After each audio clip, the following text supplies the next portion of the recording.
ನಮಸ್ಕಾರ, ರಿವ್ಯೂ ಚಾನಲ್ಗೆ ಸ್ವಾಗತ. ನಾನು ಸೌಖ್ಯ ಗಾಂವ್ಕರ್. ವಿಶ್ವಸಂಸ್ಥೆಯಲ್ಲಿಯೇ ಪಾಕಿಸ್ತಾನಕ್ಕೆ ಬಿಗ್ ಶಾಕ್ ಕೊಟ್ಟ ಭಾರತದ ವಾಟರ್ ಬಾಂಬ್ಗೆ ಪಾಕಿಸ್ತಾನದ ಸಂಸತ್ನಲ್ಲಿ ಕಣ್ಣೀರು ಹರಿದಿದೆ. ಏನಾಗ್ತಾ ಇದೆ ಅಸಲಿಗೆ? ವಾಟರ್ ಎಫೆಕ್ಟ್ ಈಗ ಸರಿಯಾದಂತಹ ಚಿತ್ರಣ ಸಿಗ್ತಾ ಇರೋದು ನೋಡಿ.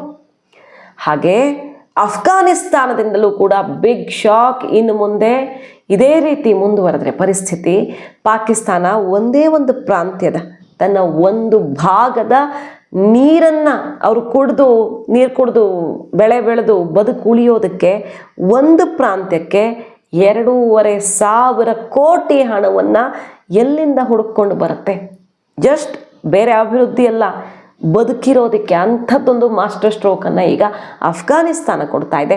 ಈ ಎಲ್ಲ ಡೀಟೇಲ್ಸ್ ನಿಮ್ಮ ಮುಂದೆ ಇಡ್ತಾ ಹೋಗ್ತೀವಿ. ಮಿಸ್ ಮಾಡದೆ ನಮ್ಮ ಚಾನಲ್ನ ಸಬ್ಸ್ಕ್ರೈಬ್ ಮಾಡಿ, ನಿಮ್ಮ ಅಭಿಪ್ರಾಯ ಕಮೆಂಟ್ ಮಾಡಿ ತಿಳಿಸಿ. ಎಸ್ ವೀಕ್ಷಕರೇ, ಭಾರತ ಎಲ್ಲ ಕಡೆಯಿಂದ ಪಾಕಿಸ್ತಾನವನ್ನು ಹೆಂಗೆ ಹೊಸಕಿ ಹಾಕುವಂತಹ ಆಪರೇಷನ್ ಶುರು ಮಾಡಿದೆ. ಆಪರೇಷನ್ ಸಿಂಧೂರ ಒಂದು ಕಡೆ, ಅದು ಇಮ್ಮಿಡಿಯೇಟ್ ಆಗಿ ತಲೆ ತೆಗೆದಿತ್ತು. ಅದಕ್ಕಿಂತಲೂ ದೊಡ್ಡ ಯುದ್ಧ ಈ ನೀರಿನ ಯುದ್ಧ ಅನ್ನೋದ್ರ ಬಗ್ಗೆ ಈಗಾಗಲೇ ಬೇಕಾದಷ್ಟು ಡೀಟೇಲ್ ರಿಪೋರ್ಟ್ಗಳನ್ನು ನಿಮ್ಮ ಮುಂದೆ ಇಟ್ಟಿದ್ದೀವಿ ನೋಡಿ. ಈಗ ಮತ್ತೊಂದು ಮಹತ್ವದ ಬೆಳವಣಿಗೆ ಆಗ್ತಾ ಇದೆ. ನಂಬರ್ 1, ಅಫ್ಘಾನಿಸ್ತಾನ ಏನು ಮಾಡಿದೆ ಅನ್ನೋದನ್ನು ಹೇಳೋದಕ್ಕಿಂತ ಮುಂಚೆ ವಿಶ್ವಸಂಸ್ಥೆಯ ಅಂಗಳದಲ್ಲಿಯೇ ಭಾರತ ಯಾವ ರೀತಿ ಶಾಕ್ ಕೊಟ್ಟಿದೆ ಪಾಕಿಸ್ತಾನಕ್ಕೆ ಈ ಸಿಂಧೂ ನದಿ ನೀರಿನ ವಿಚಾರದಲ್ಲಿ, ಅದನ್ನು ಕೂಡ ನೋಡ್ತಾ ಹೋಗೋಣ. ನೋಡಿ, ಪಾಕಿಸ್ತಾನ ಒಂದು ನಿಯೋಗ ಎಲ್ಲ ಮಾಡಿಕೊಂಡು ಬೇರೆ ಬೇರೆ ದೇಶಗಳಿಗೆ ನಾವು ಮಾಡಿದ ತಕ್ಷಣ ಅವರು ಕಾಪಿ ಮಾಡಿದ್ರು, ಮತ್ತು ತಮಗೆ ನೀರನ್ನು ಕ್ಯಾನ್ಸಲ್ ಮಾಡಿದ್ದಾರೆ. ಅವರು ಉಗ್ರರನ್ನು ಕೊಂದರು ಅಂತ ಹೇಳೋಕ್ಕಾಗತ್ತಾ ಹೋಗಿ? ಸೊ ಅವರು ಹೇಳ್ತಿರೋದೇನು?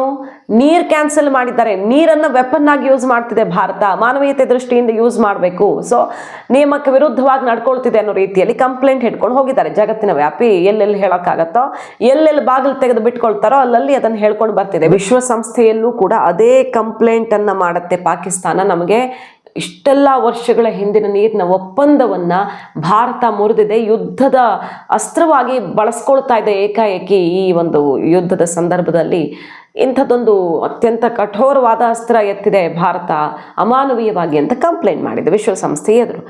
ಸಿಕ್ಕಿದ್ದೇ ಚಾನ್ಸ್ ಅಲ್ವಾ, ತಾನಾಗಿಯೇ ವಿಶ್ವಸಂಸ್ಥೆ ಅಂಗಳಕ್ಕೆ ಈ ವಿಚಾರ ಹೋಗಿದೆ. ಇದೇ ಬೇಕಾಗಿದ್ದು ಭಾರತಕ್ಕೆ. ವಿತ್ ಡೇಟಾ ಪಾಕಿಸ್ತಾನಕ್ಕೆ ಇನ್ಯಾವತ್ತೂ ನೀರು ಕೊಡಲ್ಲ ಅನ್ನೋದನ್ನು ಖಚಿತಪಡಿಸಿ ವಿಶ್ವಸಂಸ್ಥೆಯಲ್ಲೇ ಗುಡುಗಿದ ಭಾರತ. ಸರಿ, ಈ ಒಪ್ಪಂದ ಆಗಿದ್ದು ಹೆಂಗೆ? ವರ್ಲ್ಡ್ ಬ್ಯಾಂಕ್ ನೇತೃತ್ವದಲ್ಲಿ, ಅವರ ಮುಂದಾಳತ್ವದಲ್ಲಿ ಮಧ್ಯಸ್ಥಿಕೆಯಲ್ಲಿ ಈ ಒಪ್ಪಂದ ಆಗಿದ್ದು ಹೇಗೆ? 2 ರಾಷ್ಟ್ರಗಳ ನಡುವಿನ ಪರಸ್ಪರ ವಿಶ್ವಾಸ, ಗೌರವ ಮತ್ತು ಸೌಹಾರ್ದತೆಯ ಆಧಾರದಲ್ಲಿ ಈ ಒಪ್ಪಂದ ಪರಸ್ಪರ ನಂಬಿಕೆಯ ಮೇಲೆ ಮುಂದುವರಿಯುತ್ತೆ ಅಂತ, ಮತ್ತೇನು ಇಲ್ಲ ಅಲ್ಲಿ. ಮೊನ್ನೆ ವರ್ಲ್ಡ್ ಬ್ಯಾಂಕ್, ವಿಶ್ವ ಬ್ಯಾಂಕ್ ಮೊರೆ ಹೋದಾಗ ಈ ಸಿಂಧೂ ನದಿ ಒಪ್ಪಂದ ಮುರಿದಿದೆ ಭಾರತ ಅಂತ ಅವ್ರ ಗಮನಕ್ಕೆ ಹೋದಾಗ ಏನು ಹೇಳ್ತು ವರ್ಲ್ಡ್ ಬ್ಯಾಂಕು? ನಾವು ಇದಕ್ಕೆ ತಲೆ ಹಾಕಲ್ಲ, ನಮ್ಮದು ಆಗ ಒಂದು ಸೌಹಾರ್ದಯುತವಾಗಿ ನಾವೊಂದು ಸಾಕ್ಷಿಯಾಗಿ ಕೂತಿದ್ವಿ, ಬಿಟ್ಟರೆ ನಮ್ಮದೇನೂ ಇಲ್ಲ ಈ ಒಪ್ಪಂದದಲ್ಲಿ, ನೀವು ನೋಡ್ಕೊಳ್ಳಿ ಅಂತ ಬಿಟ್ಟುಬಿಡ್ತು ವರ್ಲ್ಡ್ ಬ್ಯಾಂಕ್. ಮೋದಿ ಅದರ ಸಮಯದಲ್ಲಿ ವರ್ಲ್ಡ್ ಬ್ಯಾಂಕ್ ಚೀಫ್ ಜೊತೆಗೆ ಮಾತುಕತೆ ನಡೆಸಿದ್ದು ಕೂಡ ನೆನಪಿದೆ. ಸೊ ವರ್ಲ್ಡ್ ಬ್ಯಾಂಕ್ ನಾವು ಮಧ್ಯಪ್ರವೇಶ ಮಾಡಲ್ಲ ಅಂತ ಬಿಟ್ಟಿದ್ದಾಗಿದೆ. ಇನ್ಯಾರು ತಡೀತಾರೆ? ಹಾಗಾದ್ರೆ ಭಾರತ ಈ ಒಪ್ಪಂದವನ್ನು ಸಸ್ಪೆಂಡ್ ಮಾಡಿರೋ ನಿರ್ಧಾರವನ್ನು ತಡೆಯೋರು ಯಾರು ಅಂತ ಬೇಕಲ್ಲ. ವಿಶ್ವಸಂಸ್ಥೆಯಲ್ಲಿ ಪಾಕಿಸ್ತಾನ ಕಂಪ್ಲೇಂಟ್ ಮಾಡ್ತಾ ಇದ್ದ ಹಾಗೆ ಆ ಒಪ್ಪಂದ ಏನಾಗಿತ್ತು? ಹಾಗಾದ್ರೆ ಒಪ್ಪಂದ ಮುರಿದವರು ಯಾರು? ಇಲ್ಲೇ ಕ್ಲಿಯರ್ ಅಲ್ಲ. ಆ ಒಪ್ಪಂದ ಏನಾಗಿತ್ತು? 1960 ಒಪ್ಪಂದ ಏನಾಗಿತ್ತು? ನೆಹರು ಅವ್ರ ಕಾಲದಲ್ಲಿ ಆಗಿದ್ದು. ಒಪ್ಪಂದ ಮುರಿದಿದ್ದು ಯಾರು ಅನ್ನೋದನ್ನ ಬಹಳ ಚೆನ್ನಾಗಿ ವಿವರಿಸಿದ ಭಾರತದ ಖಾಯಂ ಪ್ರತಿನಿಧಿ. ಒಪ್ಪಂದ ಸೌಹಾರ್ದಯುತವಾಗಿ ನಡ್ಕೊಳ್ಬೇಕು ಅಂತಾಗಿತ್ತು. ಆದರೆ ಭಾರತದ ಜೊತೆಗೆ ಕಾಲು ಕೆರ್ಕೊಂಡು ಬಂದು 3 ಯುದ್ಧ ಮಾಡಿ ಸಾಲದು ಅಂತ ಇದುವರೆಗೆ ಉಗ್ರ ಕೃತ್ಯ, ಭಯೋತ್ಪಾದಕ ದಾಳಿ, ಬೇರೆ ಬೇರೆ ರೀತಿಯಲ್ಲಿ 20,000 ಅಮಾಯಕರನ್ನ, ಭಾರತೀಯರನ್ನ ಕೊಂದ ಪಾಕಿಸ್ತಾನ. ಇಷ್ಟು ಜನರನ್ನು ಕೊಂದಿದ್ದಕ್ಕೆ, ಈ ರೀತಿಯೆಲ್ಲ ಕುಕೃತ್ಯಗಳನ್ನು ನಡೆಸಿದ್ದಕ್ಕೆ, ನಮ್ಮ ಬೇರೆ ಬೇರೆ ಇಂಪಾರ್ಟೆಂಟ್ ಸ್ಟ್ರಕ್ಚರ್ ಮೇಲೆ ಅಟ್ಯಾಕ್ ಮಾಡಿದ್ದಕ್ಕೆ ನಾವು ಹಾಗಾದರೆ ಪಾಕಿಸ್ತಾನವನ್ನು ಸಹಿಸಿಕೊಂಡು ಇದನ್ನೇ ಸೌಹಾರ್ದ ಸಂಬಂಧ ಅಂತ ಅಂದುಕೊಂಡು ನೀರು ಕೊಡಬೇಕಾ? ಒಪ್ಪಂದ ಇದ್ದಿದ್ದು ಹಿಂಗೆ, ಅದಕ್ಕೆ ತದ್ವಿರುದ್ಧವಾಗಿ ನಡ್ಕೊಂಡಿದ್ದು ಪಾಕಿಸ್ತಾನ ಅಂದಮೇಲೆ ಈ ಒಪ್ಪಂದವನ್ನು ಮುರಿದಿದ್ದು ಯಾರು ಅನ್ನುವಂಥ ಸಿಂಪಲ್ ಪ್ರಶ್ನೆ ಹಾಕಿ 65 ವರ್ಷಗಳ ಹಿಂದೆ ಉತ್ತಮ ನಂಬಿಕೆಯೊಂದಿಗೆ ಭಾರತ ಸಿಂಧೂ ನದಿ ನೀರು ಕೊಡೋದಾಗಿ ಒಪ್ಕೊಂಡಿತ್ತು. ಆದರೆ ಅದಕ್ಕೆ ಕೊಳ್ಳಿ ಇಟ್ಟಿದೆ ಪಾಕಿಸ್ತಾನ.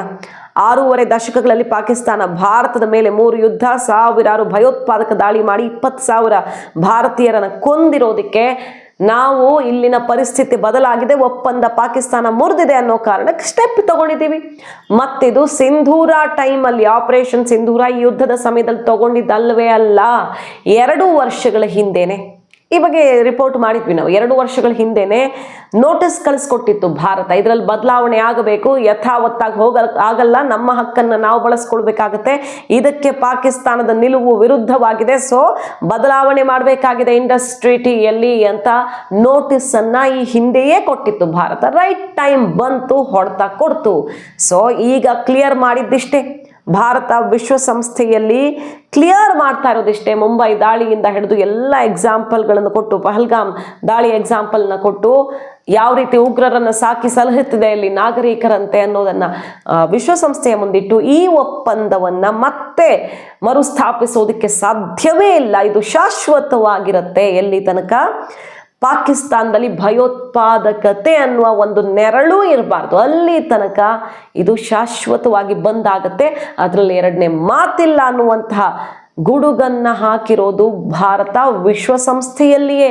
ಈಗೇನು ಆನ್ಸರ್ ಮಾಡುತ್ತೆ ಪಾಕಿಸ್ತಾನ? ಇನ್ಯಾರು ತಡೀತಾರೆ ಇಂಡಸ್ ಟ್ರೀಟಿ ಸಸ್ಪೆನ್ಷನ್ ಅನ್ನ? ವರ್ಲ್ಡ್ ಬ್ಯಾಂಕ್ ತಡೆಯಲ್ಲ. ಇಷ್ಟೆಲ್ಲವನ್ನ ನೋಡಿದಂತಹ ಯಾವ ರಾಷ್ಟ್ರ ಕೂಡ ಪಾಕಿಸ್ತಾನದ ಜೊತೆ ನಿಲ್ಲೋದಕ್ಕೆ ರೆಡಿ ಇಲ್ಲ. ವಿಶ್ವಸಂಸ್ಥೆಯಲ್ಲಿಯೇ ಭಾರತ ಸೆಡ್ ಹೊಡೆದ ಮೇಲೆ ಇನ್ಯಾರು ಈ ವಾಟರ್ ಟ್ರೀಟಿಯನ್ನು ಮರುಸ್ಥಾಪಿಸಬೇಕು ಅಂತ ಭಾರತದ ಮೇಲೆ ಒತ್ತಡ ಹಾಕೋದಿಕ್ಕೆ ಸಾಧ್ಯ ಅಲ್ವಾ? ಸೊ ಮಾಸ್ಟರ್ ಸ್ಟ್ರೋಕ್ ಒಂದನ್ನು ಕೊಟ್ಟಿದೆ ನೀರಿನ ವಿಚಾರದಲ್ಲಿ. ಇನ್ನು ಏನು ಉಲ್ಟಾ ನಿಂತುಕೊಂಡ್ರು ನೀರು ಕೊಡಲ್ಲ ಪಾಕಿಸ್ತಾನಕ್ಕೆ. ಮೊನ್ನೆನೂ ಕೊಡಿದ್ರು ಮೋದಿ, ರಕ್ತ ಹರಿಸಿದವ್ರಿಗೆ ಒಂದು ಹನಿ ನೀರು ಸಿಗಲ್ಲ, ಯೋಚನೆನೂ ಮಾಡಬೇಡಿ. ಪತ್ರ ಬರೀತಿದ್ದಾರೆ ಪಾಕಿಸ್ತಾನದ ಮಿನಿಸ್ಟ್ರು, ನಮ್ಮ ಜಲಸಂಪನ್ಮೂಲ ಇಲಾಖೆಗೆ ಪತ್ರ ಬರೆದಿರೋದು, ಗೋಗರ್ದಿರೋದು ಎಲ್ಲ ಆಗಿದೆ. ಒಂದು ಹನಿ ನೀರನ್ನು ನಾವು ಕೊಡಲ್ಲ ಅನ್ನುವಂತಹ ಕಡ್ಡಿ ತುಂಡು ಮಾಡಿದ ಉತ್ತರವನ್ನು ಕೊಟ್ಟ ಭಾರತ ಈಗ ವಿಶ್ವಸಂಸ್ಥೆಯಲ್ಲಿ. ಇದರ ನಡುವೆ ನೋಡಿ, ಪಾಕಿಸ್ತಾನದ ಒಳಗಡೆ ಈಗ ಶುರುವಾಗಿದೆ ಹಬ್ಬ.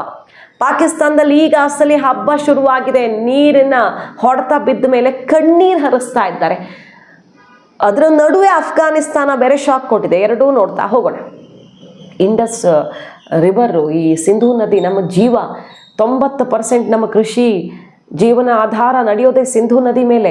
ಇನ್ನು ಈ ರೀತಿ ವಾಟರ್ ಬಾಂಬ್ ಹಾಕಿದ್ರೆ ಭಾರತ ಬದುಕೋದು ಹೆಂಗೆ ಅಂತ ಕಣ್ಣೀರಿಡ್ತಿದ್ದಾರೆ ಅಲ್ಲಿನ ಸಂಸದರು, ಜನಪ್ರತಿನಿಧಿಗಳು. ನೋಡಿ, ಕೇಳಿಸ್ಕೊಂಡು ಬನ್ನಿ ಅವರ ಮಾತುಗಳನ್ನು.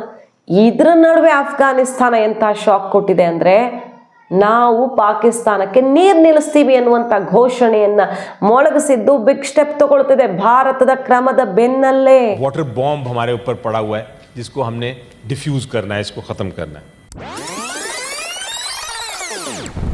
अगर ये पानी का क्राइसिस नहीं अभी सॉल्व करेंगे तो हम भूखे मर सकते हैं. उसकी वजह ये है कि इंडस बेसिन जो है वो ही हमारा लाइफलाइन है.